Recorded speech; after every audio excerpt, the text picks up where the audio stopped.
Good afternoon, y'all. My name is Lucy, and I'm from a small town in the southern part of the United States. As you can see behind me, it's country, and it's what I love. So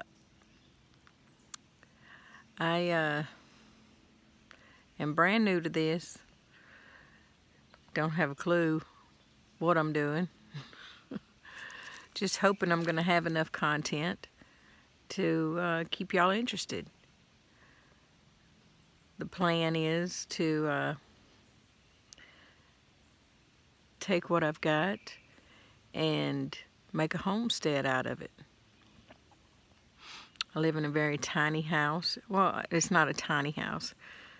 It's small compared to what some people live in. It's only 936 square foot. It is a rental house, and so I'm kind of limited on what I can do, but I'm going to do what I can. So let's just start from the beginning.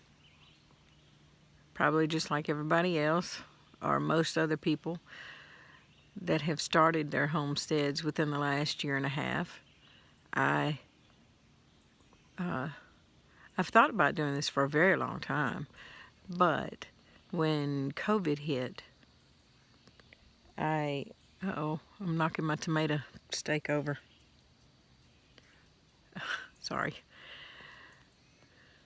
I began to think about how to be self-sustainable. I kind of went into survival mode because they were talking about locking down the country and doing quarantine and all this stuff that was a little bit scary. And so I began to think, do I have enough food in the house that if I had to stay here for 2 full weeks, could I survive? What would I do? Because at that point, I realized I did not. I was living on my groceries from almost day to day because it was so convenient to just stop by our local grocery store and pick up something on the way home, or in most cases just pick up something already prepared. And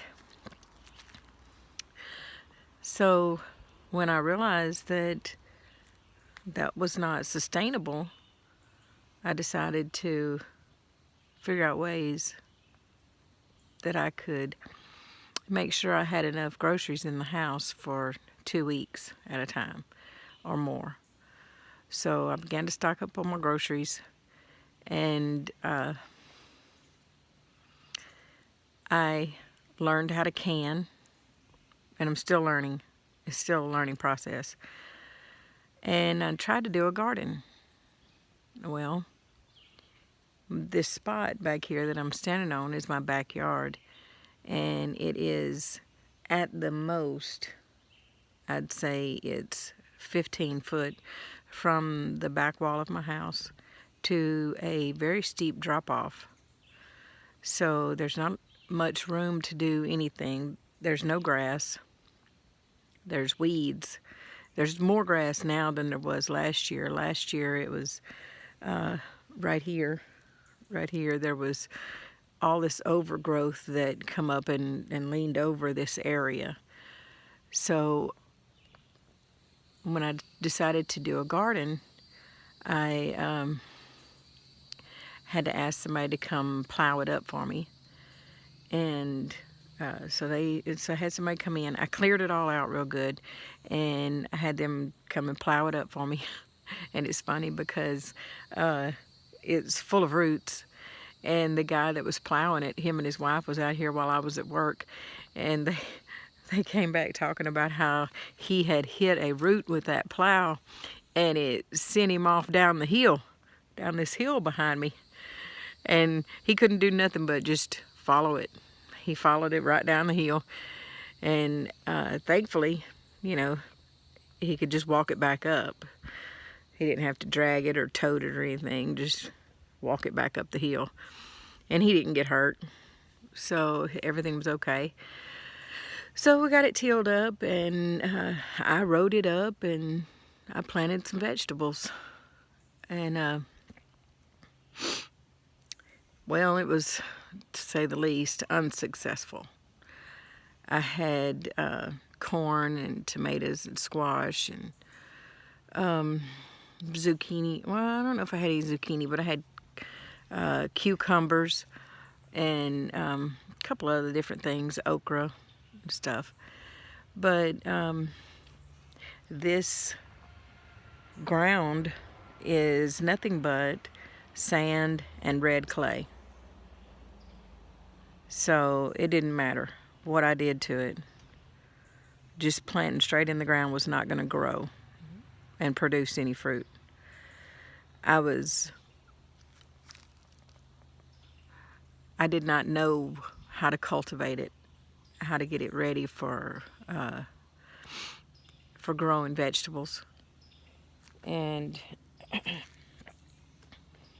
I was working 45 hours one week and 50 hours the next, and so there was really not a whole lot of time. I was just tired and didn't want to do it, and it was too hot, and so I couldn't get motivated. So I was not successful, and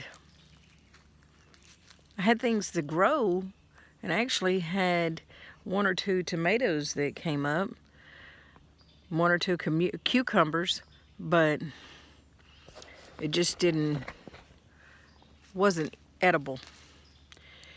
And so I decided at that point that this year I would do raised beds. And so that's what I did. And I'd say they're doing pretty good. That's tomatoes. And that is zucchini over there. This is tomatoes.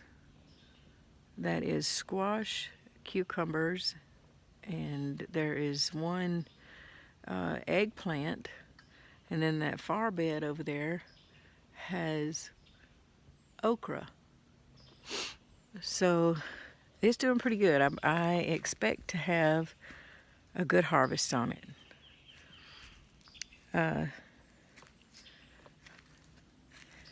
So between the garden and doing some landscaping, I plan to do a little landscaping on this hill right here. I know the camera doesn't really give you a perspective of how steep the hill is, but it drops down really good. It drops almost straight down. It would be hard to climb back up it, but let me see where you're at. Right there? Okay. So right down there, just past that tree that fell, is at least 15-foot lower elevation than where I'm standing. And that tree is probably 20 foot from where I'm standing. So, and it keeps going down. It keeps going down. I don't live in the mountains by any means. I don't live in the foothills of nowhere. The elevation where I'm at right now is probably higher than the local small town we live in, but it's not mountains. I'd love to think I was in the mountains and I can, sit out here and enjoy my homestead and think about I live on a mountain, but reality is I don't.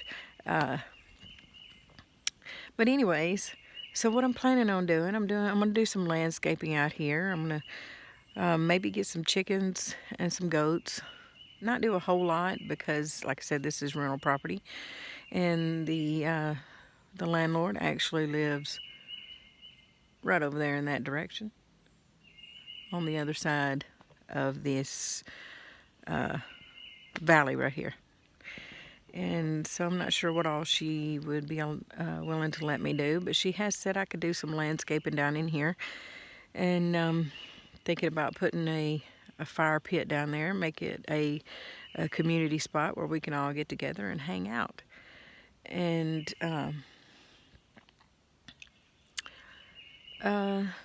so that's an idea. I've got my garden going. I'm really enjoying doing the gardening and hoping to learn a whole lot more, and praying that it produces much fruit and vegetables this year. And I have, I did decided not to do gas heat this past winter. I've got a log, what do you call it, a fireplace, a wood stove, that's it, wood heater. And so I've got all of my wood right there. It kind of needs to be cleaned up a little bit, but you get the idea. And I'm also working on, between myself and a friend, we're working on a tiny house.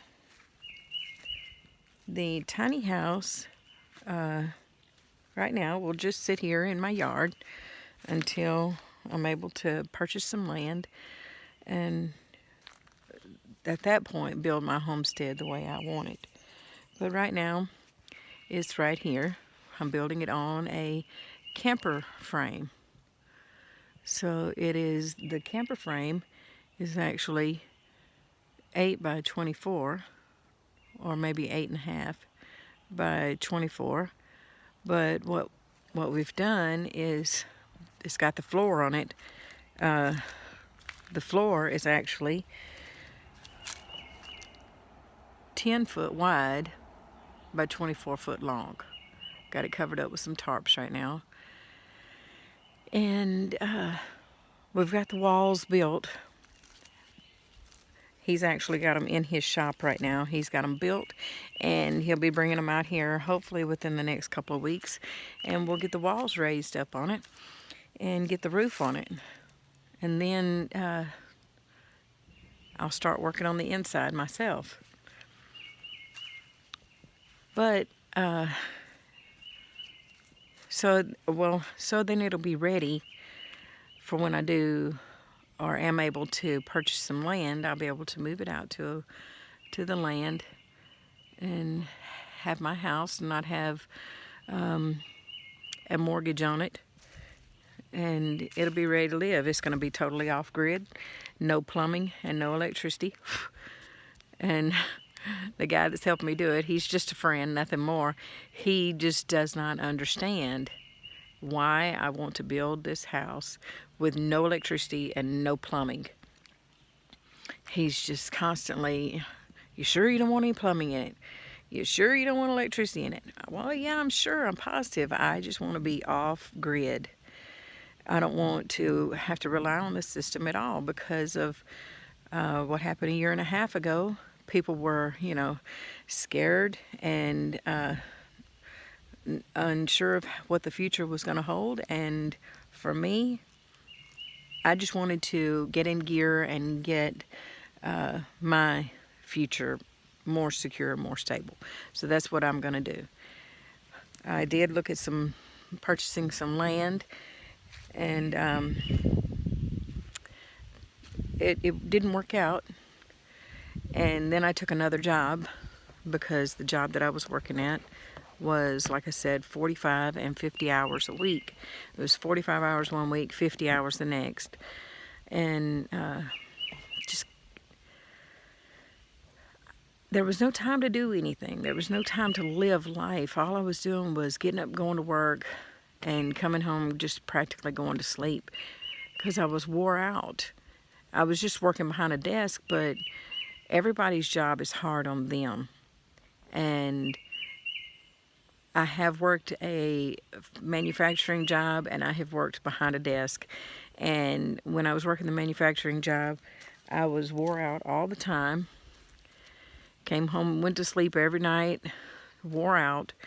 When I worked the desk job, I was wore out all the time. Came home, went to sleep, just completely wore out. Was not living life at all. I've taken a job that is part-time. It's only 12 hours a week. And then I do some deliveries, which is, you know, it's not full time. It's just a few deliveries a week.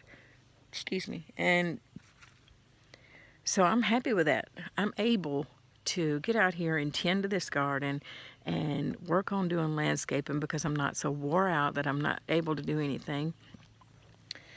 And it makes me so much happier to be able to have so much free time. And so I only work Monday, Wednesday, and Friday. I've got Saturday and Sunday off.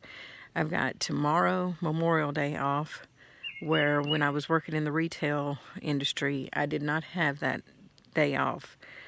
I had major holidays, which was Christmas, Thanksgiving, and one other, I guess Labor Day. Those were the 3 holidays that we had off. Everything else we had to work. And we even had to work on Christmas Eve and New Year's Eve. Sometimes. Depending on how it fell. You know, y'all know how that is. So now I have so much more free time. I can get out here and I can take care of my garden. I can do my landscaping. I can work on my tiny house. And but the only downside of that is I've given up the opportunity to be able to purchase the land. But this house, I'm grateful to have it. I'm grateful to have this little spot back here where my garden is. I've got that spot right there where I'm building the tiny house, and I'll be able to utilize more of the wooded area back here, where before I was just too tired to do anything. So I've got all that going on, and I'm hoping I can get y'all enough content to keep y'all interested. And I'm not sure what else I can talk about right now. I don't want to give everything out right now. I need to save something for the next video.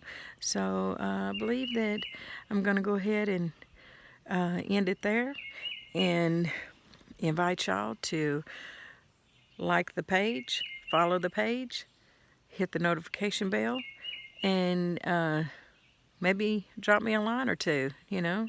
I'd love to read your comments. I'd love to know what you think about it. And if you are interested in watching a homestead grow from the ground up, this is your page. All right? Thank y'all so much for your time and for your interest. Y'all have a good day. Bye.